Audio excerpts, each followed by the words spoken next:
Is it go time? All right, Patrick, you can't be on mute. We gotta do a little bit of this together. I'm always here. Okay, so welcome to ambassador training. And Patrick was telling me earlier, and like, what do you want to talk about? And I was like, well, I want to get back to our roots today. So we're gonna dive into my favorite subject, which happens to be environmental toxicology.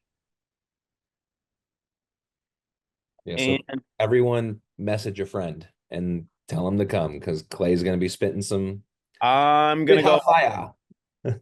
So there's been interesting conversations that I've been able to have over the last few, well, really the last few weeks, but there's more and more conversations about zeolites and detoxification and parasites and all of this stuff. So I wanted to load everybody up with some truth, some facts, and there's going to be a lot more coming out because I'm kind of going to go unhinged because I'm really tired of people being defrauded and being quiet.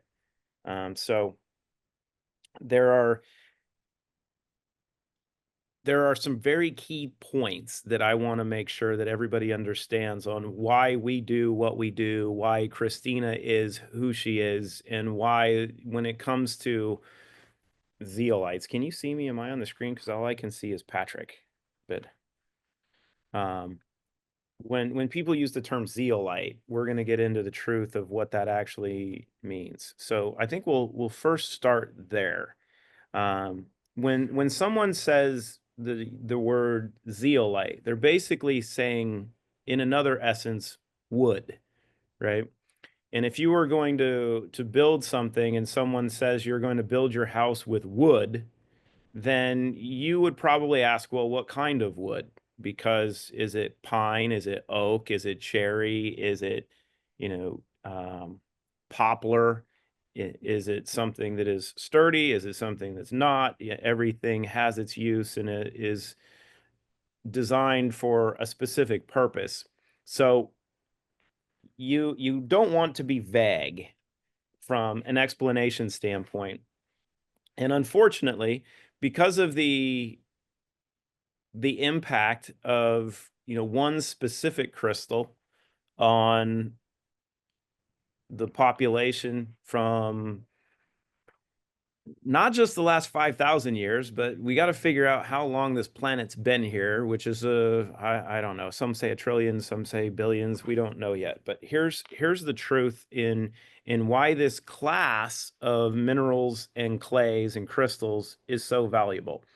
When volcanic eruptions were terraforming this planet, the volcanoes are still today the largest natural emitting source of heavy metals and toxins into the environment. So mercury, lead, aluminum, other toxic metals are emitted through ash, through gases, through lava and volcanic eruptions.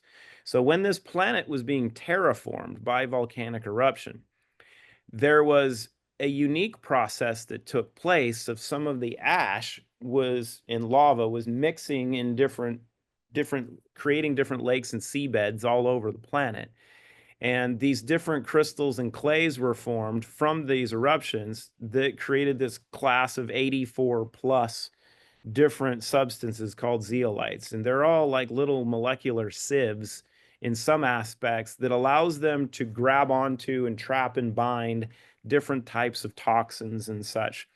They've been used for millennia for their ability to do just that for water filtration, soil remediation, air remediation, food remediation, animal remediation.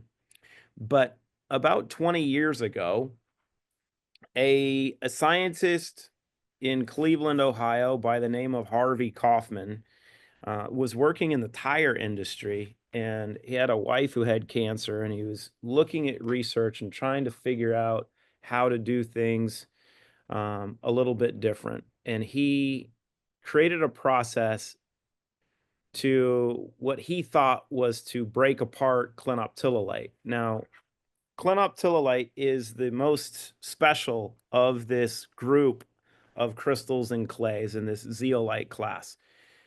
Of But these, before you move on, can you dabble a little bit more? So in the zeolite fan, so are there positive and negatives in the zeolite, let's call it genre family? you're jumping right in with me. Let's go. So yes, Yeah, well, I want you to, because a lot of people in our community get hit with, well, does it have a zeolite? And tell me, why is this such a special zeolite? They don't know that there could be harmful zeolites, just like you were talking about wood. so you have clinoptilolite, which is our favorite, and I'll hit on why. You have bentonite, which people are familiar with because of the clays that you can find in Iceland and such, and the mud that you can put on your face. You also have asbestos, right? And No, people I go, didn't know wait a minute, that. asbestos is a zeolite. So asbestos used to be used in ceiling panels and such because of its ability to bind water. Well, what they didn't understand until later on is that if that's flaking off and it's creating a little dust and you're inhaling it, that the spike nature of that specific crystal, being needle-like in structure, will actually get into your lungs and pierce your lungs and cause mesothelioma. So asbestos is a zeolite. You might ask the question, if someone is selling zeolite products, what kind is it? Is that asbestos? Is it quartz? Yes. Quartz is a zeolite. Quartz is not for human consumption. Quartz is really pretty to wear and have around the house and do a bunch of stuff with, but it is not something you consume. It is toxic for human consumption. You have mordandite, you have hewlandite, you have all of these different crystals, different um, substances, I guess, crystals and clays that are of this class. But in them, there is one that is most unique and most powerful when it comes to detoxification of the environment, and specifically in this instance, detoxification of people. Hmm. Now, this little clinoptilolite substance is the most important of all of these. It's the reason that it's used in water remediation still today. Municipal water filtration systems, like for cities, the large systems they use, they actually have clinoptilolite in those water filtration systems to go along with some charcoal and a few other things because of what clinoptilolite does. So if somebody is pitching you on a zeolite product and they're not specific, I wouldn't have a conversation with them because they're probably not knowledgeable of the subject and they're just doing marketing. Now, when understanding clinoptilolite, you have this natural honeycomb cage-like structure that is negatively charged that is often talked about, right? And that's what makes Clino so special from a detoxification standpoint, naturally. Now, it is also a natural biological sieve, which means if you have a rock that's been in the environment for a couple 100 million years, it's going to have stuff in it, Hmm. regardless of where it comes from. Now, source is also very, very important. And you can quote me on this because I actually have the data, and we don't show it a lot because I don't want to edit a document to hide our sources. But our source of clinoptilolite that we use to make clean slate, allow me to phrase that clearly for some people. The source of clinoptilolite, that means the zeolite everyone talks about. Quartz is a zeolite, actually. It's in the class. Thanks, Birgit. So the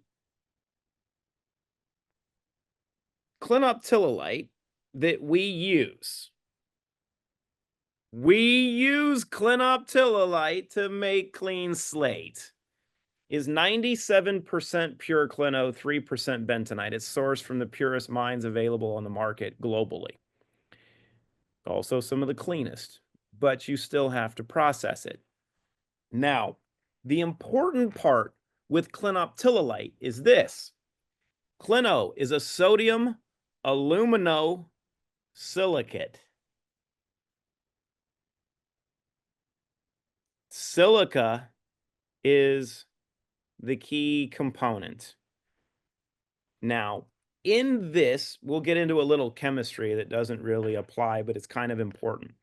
The silica to aluminum ratio in these zeolites or in this this area is what's most important, right? Because the more silica a structure has, the more binding ability it has, the more attractiveness it has for heavy metals and environmental toxins, and the exchangeable aspect, because clinoptilolite works through adsorption, AD, like on the outside of a cage, absorption, AB, like on the inside of the cage, and it also works on cationic exchange, which means if there are ions that are on part of it, it will swap for one for another. Now, this is where the process that Christina's created is really, really important and valuable, because let me see if I can pull up my screen. Here we go. And if I do this, how do I do this right? I want to go here. So, but if you go to drcpatents.com, which I'm going to try to do while I talk here and see if I don't screw this up. There it is. So you can go to drcpatents.com, which you should all use this as a reference. If anybody wants to claim that Clean Slate doesn't use this, this, this, where's more? Oh, these actually correspond to the first three. So does that. So does that. So does that. So does that. That's actually restore. So if anybody wants to question if Clean Slate is actually derived from clinoptilolite, you can reference the intellectual property. Now, it's kind of cool that these patents that I just scrolled through are worth over $3.5 billion. That's the valuation of this intellectual property thus far. That was actually shared by the governor of the state of South Carolina 2 weeks ago. So here's real data, but what does this mean? So clinoptilolite being a sodium aluminosilicate, it's very, very unique. Now, what's been done over the last 20 years is I'll pull up another patent to give you guys a reference, because I know the patent by heart. Let me see here, 6288045. So I'm going to show you Harvey's first patent. I worked with Harvey a lot when I first started. This is the first patent that Harvey Kaufman did that started this whole campaign. 6288045. Harvey Kaufman, he was working with LifeLink Pharmaceuticals. He was working in the tire industry initially, and he figured out a mechanism that he wanted to get rid of epithelial cell cancers, because his wife had cancer. This is actually how I started, because my dad had malignant melanoma, and I used this solution to get rid of it long, long ago, 20 years ago. So what Harvey had done was create a process to take an acid, phosphoric acid actually, and heat it up with a bunch of powdered clinoptilolite in a little pot on a hot plate, mix it up for a little bit, cause the phosphoric acid to off gas, and then create this solution that they sifted through. And that actually got really good results initially. But what we've learned over the last 20 years is that phosphoric acid actually breaks down. It not only breaks down the cage structure, but it dissolves the silica. That's not good. So all of these other zeolite companies that are selling zeolite products on the market, let me see here.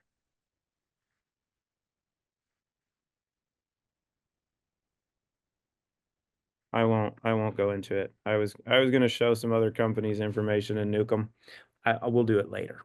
But can you talk a little bit about silica and why it's so important? Because aren't we already made of silica?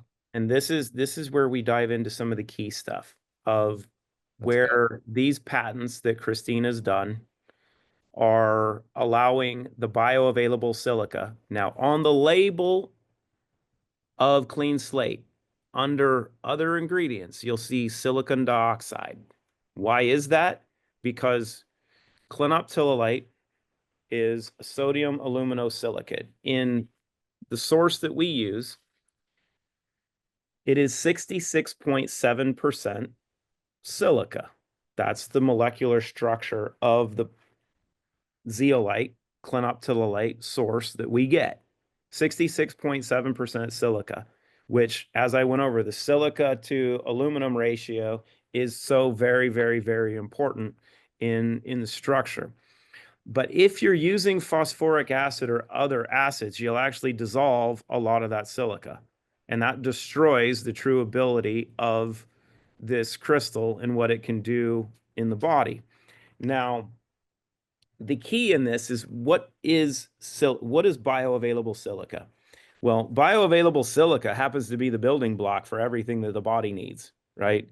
We're a biological computer, right? This is where it gets into the fun aspects of our spirituality plus our physical aspects of understanding quantum physics and bioscience engineering and where we are in today's world. Now, we are quite fortunate to have probably the world's leading nanotechnologist and bioscience engineer as the savant who created and formulated everything that we work with. So when she and I were introduced a decade ago to work specifically on this, it revolved around this conversation that she could figure out a way to do this better than anybody's ever done to unlock what this crystal is capable of doing. Lucas is already a mile in. That is outstanding. So bioavailable silica is the key to our body actually starting to regenerate, reactivate, and become what it's capable of doing. You know, the planet that we live on is 70% seawater, 17% silica, and a mixture of other components. The human body consists of 70% seawater, 17% silica, and a mixture of other components. Silicon Valley in California is called Silicon Valley because of the silicon-based microchips that are used to run the computers that run that entire area, right? This is the key, right? So you have this crystal that everybody else that's using a zeolite in a liquid is using phosphoric acid to break apart this crystal. They're dissolving the bioavailable silica. They're destroying the key part. So if you have a sodium aluminosilicate and you dissolve most of the silica, do you know what you're giving people? Aluminum. Not a good idea. But if you were able to create a process that instead of using acid, you actually used some really cool steps of like cryogenic fracking and thermal shock, that you're using what's been used long, long ago to fracture rock, right? That instead of just doing it on a scale like this, you do it on a scale like this, that you're cryogenically freezing hydrated clinoptilolite and then super shocking it with super heat. You can cause that crystalline cage network, that honeycomb cage structure, to explode without damaging that which is most valuable, which happens to be the silica. So in so doing, when we fracture that crystal in the process that we're doing, by definition, it then, through that process, would be safe to title it as what the constituents are of what that fracturing does through that process. So if you have a substance that you start with that is 66.7% silica, and we, through a now patented and proprietary process said raw ingredient and fracture it into much smaller fragments, really, really, really small fragments, and it's 66.7% silicon dioxide, well, we're going to call it silicon dioxide, even though it's a new mechanism to create bioavailable silicon dioxide. Hence, clean slate, right? Hence, multiple patents, Label says silicon dioxide, but if you do even one line of reading, you'll know that the derivative, that the raw ingredient to make clean slate comes from, is clinoptilolite. Does that make sense? Everybody good on that? So if we're made of silica, why do we need more? And Well, what has the environment done to deplete us of our silica? well, the interesting part is it's been the one thing that we haven't dieted with. And our plants, and due to farming chaos, we just don't get enough of it in our diet anymore, which is why we've seen one of the reasons we've seen the degradation of the species, right? People age a lot faster, your connective tissue doesn't work as well, your skin sags as you get older. We used to look younger, older, unless you're like me, who's 50-ish, and we still look sexy, right? Because hashtag be like us. Not like us, be like us. It's a good song, by the way. I do like that song. But you have to supplement. Hey, Coco, no, that is not acceptable. No, come here. You went to class and you are not supposed to yell at people. What do you have to say? Well, you like your Pure Clean Pets, don't you? Which is the dog version of Clean Slate. Oh, okay, thank you. So the silica, hey, do not bark. So the silica is really the most crucial piece, because if we look at collagen synthesis, right, the conversations around people with supplementing with collagen is constant, right? They're selling collagen, collagen, collagen. But if you look at collagen supplements, there will be silicon dioxide, and it's the cheap version that they put in there, usually as a filler. But bioavailable silica is absolutely necessary to work in conjunction with collagen to allow the body to assimilate it and use it, to break it down and then apply it into creating other connective tissue. So the bioavailable silica that you're getting in Clean Slate is basically the microchips that you're getting in your computers. It's what's in your phone. It's why every new phone, you're wanting the fastest processor, right? You want the new chips. You want the upgrades. This is why Nvidia is such a popular conversation in tech, because all they're doing is making upgraded computer chips. They're trying to increase the processing speed of the computational power of computers. Well, what does that in a biological computer?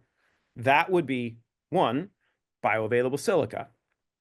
Two, it's defragging your operating system, right? So how do you do that? You got to remove the heavy metals, the environmental toxins, and all the chemicals and pollutants that cause the problems. Clean Slate is literally the foundation for this. Now, why do I say this? And you guys can quote me on this. I have 45 years focused in integrative health in humans and animals. I grew up in a veterinary practice, so I was seeing the use of clinoptilolite when I was like 10. But for the last 20 years, like I said, I've worked really closely with Harv Kaufman. I've been at the beginning, the literal beginning of how this industry started for human consumption, and been through it. So I know the ins, the outs. I know the problems. We've owned multiple manufacturing companies now in this space, not just the two that we have, but prior. And we are the experts. So know that. Clean Slate is el numero uno, but Clean Slate is not the only thing you need. And this has been a flaw in our community, right? Is everybody wants to focus on the one thing. Well, there's not just one thing, but you have to have a foundation. Clean Slate is that foundation. Restore and Zero In and Relive Greens all coincide to make that core that everybody should be using as a start, right? But I wanted to give you a tool that you're going to have available, because it's at the top of the chat here. That was one of the first things that I explored when I first started studying environmental toxicology 20 years ago. Now, I think we can all agree, we're going to giggle a little bit, that the World Health Organization is one of the greatest organizations on the planet for providing health information, right? Well, most people would question it now because they've been kind of hijacked, but we know that the side that wants to control a lot of humanity actually has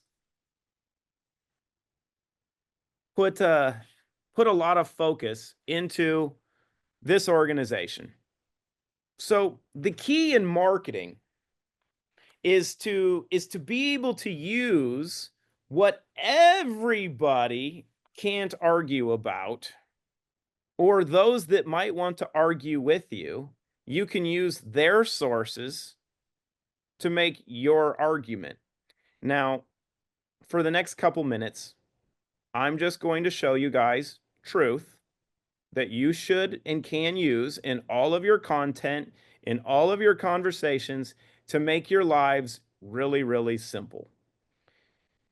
In this year, 1 year before I was born, 1976, this organization, the World Health Organization, published this paper, all 103 pages of it.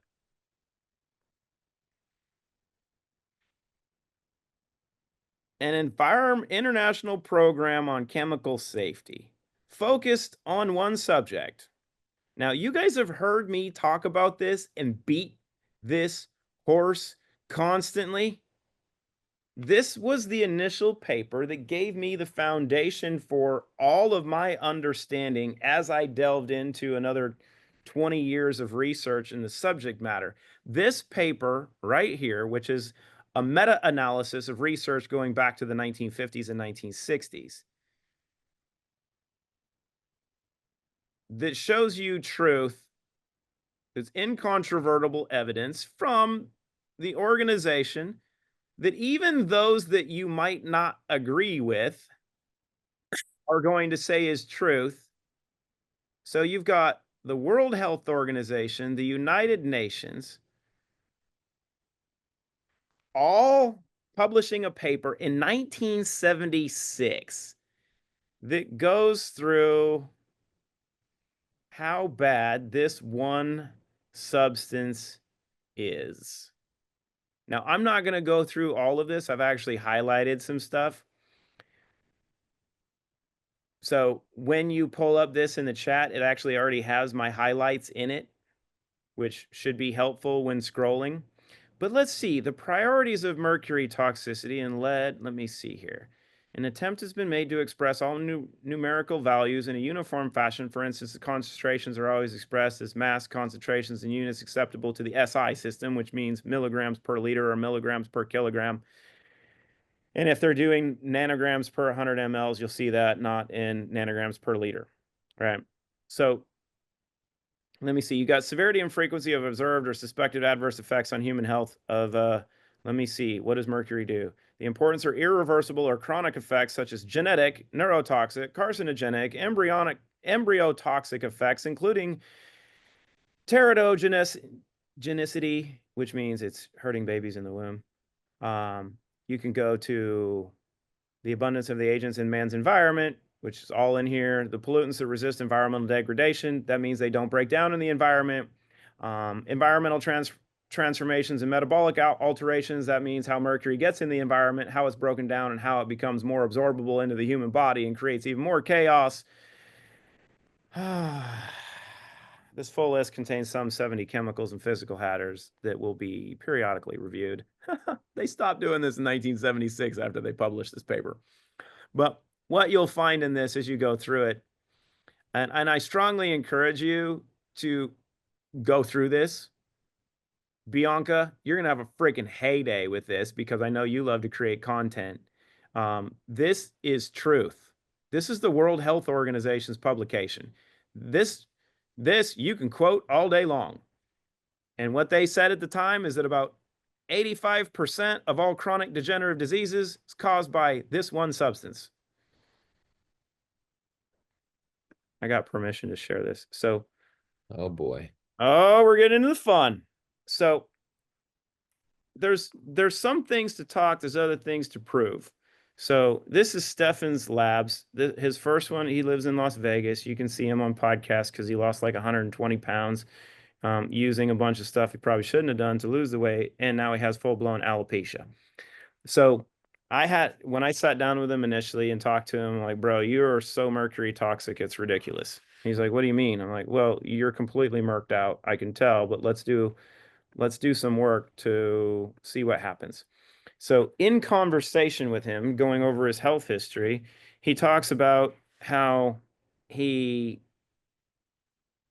needs a lot of protein because he works out a lot. So he lives in Las Vegas, and he started eating a lot of tuna after he did his stuff. And I said, well, great, you're eating probably a lot of Pacific ahi, right? And in about 15 years ago, there was an event that happened in Japan of a nuclear meltdown called Fukushima.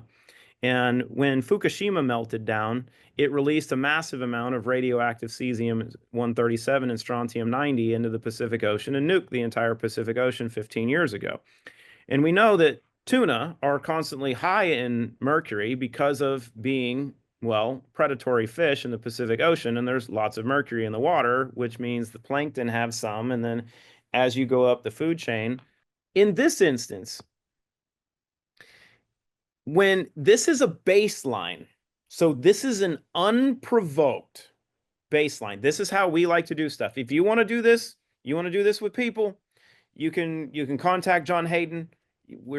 We can order these for you, and we do them at whatever our cost is, or whatever wholesale you can say. So you don't have to pay as much through doctors because they try to make money on labs. We don't. But you can see here his cesium, right? We just talked about that.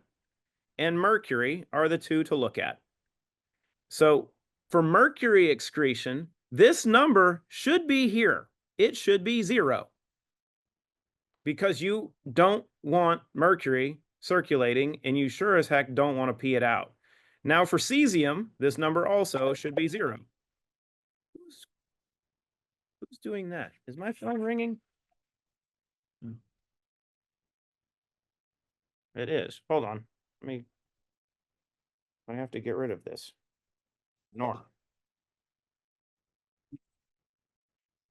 Hold on. My bad. No one calls me on WhatsApp like this. Okay, that's gone. So this is without using anything to provoke detoxification or using a push as a practitioner would be, because I don't believe in that. I don't believe anyone should shake up the snow globe and trying to find out what's in them when we already know everyone's toxic. You want to find out what's coming out on their own. So he was throwing a 6.4 for cesium and a 3.9 for mercury. This is horrific. This shows that he's chronically toxic with cesium and mercury. So his arsenic is a little high, but the two big ones are cesium and mercury. Why? Good Lord, people, knock it off. So we put him on clean slate. He could only handle 1 drop in the morning, 1 drop at night. Hold on. Go. So we put him on clean slate for, actually, it ended up being a couple months. We had to start him on 1 drop in the morning, 1 drop at night. Had to teach him how to drink more water because he was really dehydrated. But we did the follow-up test. Now, I prefer to do a follow-up test like a week later so we can see what starts to come out. We didn't get to do this with him because he can't follow instructions very well. So you can see his baseline. Then we did a follow-up test in March. So we went 127, right, to where he was throwing a 6.4 and a 3.9. Put him on clean slate. So March 27th to January 27th. Let me get this right. January 27th to March 26th, where we did 2 months. 2 months, starting at 1 drop in the morning, 1 drop at night. He did that for a few weeks, went up to like 3 drops, went up to 5 drops. Eventually, right before we got this test done, we got him up to 10 drops twice a day. But you can see cesium went down to 2.8. Mercury went down to 0.6.